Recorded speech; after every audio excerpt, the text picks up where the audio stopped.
કેન્દ્રીય પર્યાવરણ મંત્રી દ્વારા સ્વચ્છ વાયુ સર્વેક્ષણ 2025નો એવોર્ડ સુરત મ્યુનિસિપલ કોર્પોરેશનને આપવામાં આવ્યો છે।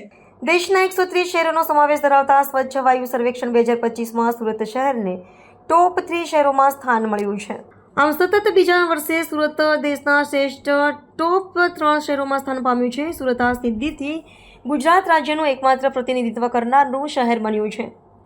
નવી દિલ્હી સ્થિત ઇન્દિરા પર્યાવરણ ભવનના ગંગા ઓડિટોરિયમમાં આજે આયોજિત એક ભવ્ય સમારોહ કેન્દ્રીય પર્યાવરણ અને વન અને હવામાન પરિવર્તન મંત્રી શ્રી ભૂપેન્દ્ર યાદવ દ્વારા સુરત મ્યુનિસિપલ કોર્પોરેશનના મેયર દક્ષેશ માવાણી અને મ્યુનિસિપલ કમિશનર શ્રીમતી શાલિની અગ્રવાલને આ પ્રતિષ્ઠિત એવોર્ડ પ્રદાન કરવામાં આવ્યો।